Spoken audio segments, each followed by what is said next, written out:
కాంతారాతో biggest hit అందుకొని pan India హీరోగా మారిన రిషబ్ శెట్టి లైనప్ చూసి ప్రేక్షకులే ఆశ్చర్యపోతున్నారు.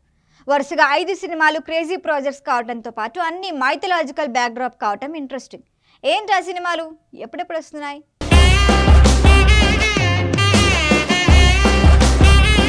రిషబ్ శెట్టి కన్నడ వరకే పరిమితమైన ఈ హీరో క్రేజ్ కాంతారా మూవీతో మొత్తం మారిపోయింది. అప్పటి వరకు ఓ భాషకి మాత్రమే పరిమితమైన హీరో పాన్ ఇండియా రేంజ్లో వెలిగిపోయాడు. అప్పటి నుంచి రిషబ్ ప్రాజెక్ట్స్ పై ప్రేక్షకులు కాన్సంట్రేషన్ పెరిగింది. ఆ అంచనాలకు తగ్గకుండానే సినిమా కథలు ఎంపిక చేసుకుంటున్నాడు రిషబ్ శెట్టి. 2022లో చిన్న సినిమాగా వచ్చిన కాంతారా 400 కోట్లకి పైగా వసూళ్లు సాధించింది. తనని పాన్ ఇండియా హీరోని చేసిన ఆ సినిమాకు ప్రీక్వెల్ తెరకెక్కించడంతో బిజీగా ఉన్నాడు రిషబ్ శెట్టి. దీంతో పాటు నెక్స్ట్ మూవీస్ పైన కాన్సంట్రేట్ చేశాడు. అవన్నీ మైథలాజికల్ హిస్టారికల్ బ్యాక్డ్రాప్లోనే కావటం ఇంట్రెస్టింగ్. రాబోయే 5 ఏళ్లలో రిషబ్ శెట్టి లైనప్ చూస్తుంటే మైండ్ బ్లోయింగ్ అనిపిస్తుంది. ఆ లిస్ట్లో ఫస్ట్ మూవీ కాంతారా ప్రీక్వెల్. ప్రస్తుతం ఈ సినిమా షూటింగ్ శరవేగంగా సాగుతోంది.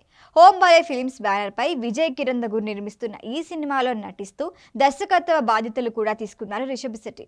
ఫస్ట్ పార్ట్ ఎక్కడ మొదలైందో అంతకు ముందు జరిగిన సంఘటనను ఇందులో చూపించబోతున్నారు. అంటే పుంజర్లి దేవుడికి సంబంధించిన ఆసక్తికరమైన సన్నివేశాలు ఇందులో ఉండబోతున్నాయి. అక్టోబర్ 2న థియేటర్లోకి రానుంది కాంతారా ప్రీక్వెల్. కాంతారా ప్రీక్వెల్ తర్వాత శ్రీకృష్ణదేవరాయలు చరిత్ర ఆధారంగా తీయబోతున్న మూవీలో టైటిల్ రోల్ పోషిస్తున్నాడు రిషబ్ శెట్టి. లగాన్, జోధా అక్బర్ లాంటి బ్లాక్ బస్టర్ సినిమాలకి దర్శకత్వం వహించిన అశుతోష్ గోవారికర్ ఈ ప్రాజెక్ట్ని టేకప్ చేస్తున్నారు. మరిన్ని అప్డేట్లు త్వరలోనే రాబోతున్నాయి. అంతకన్నా ముందే రిషబ్ నటిస్తున్న మరొక historical movie the pride of Bharat, Chhatrapati Shivaji Maharaj. ఈ మూవీలో మరాఠీ యోధుడిగా రిషబ్ కనిపించనున్నారు. దర్శకుడు నిర్మాత సందీప్ సింగ్ ఈ మూవీని 2027 జనవరి రిలీజ్ చేసేందుకు ప్లాన్ చేస్తున్నారు. సెట్స్ పైకి వెళ్తున్న మరొక హిస్టారికల్ మూవీ 1770. బకిం చంద్ర చటర్జీ నవల ఆనందమఠ్ ఆధారంగా 1770 సినిమా రూపొందనుంది. సితారా ఎంటర్టైన్మెంట్స్ నిర్మిస్తున్న ఈ సినిమాకు అశ్విన్ గంగరాజు దర్శకుడు. ఓ సన్యాసి తిరుగుబాటు బ్యాక్డ్రాప్లో రాబోతోంది.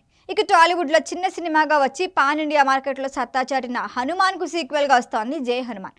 ప్రశాంత్ వర్మ దర్శకత్వంలో వస్తున్న ఈ సినిమాలో రిషబ్ హనుమంతుడిగా నటిస్తున్నాడు. హనుమాన్ సినిమాను మించి దీనిపై అంచనాలున్నాయి. ఓవరాల్గా రిషబ్ శెట్టి వరుసగా మైథలాజికల్ హిస్టారికల్ బ్యాక్డ్రాప్ మూవీస్తో బిజీగా ఉన్నాడు.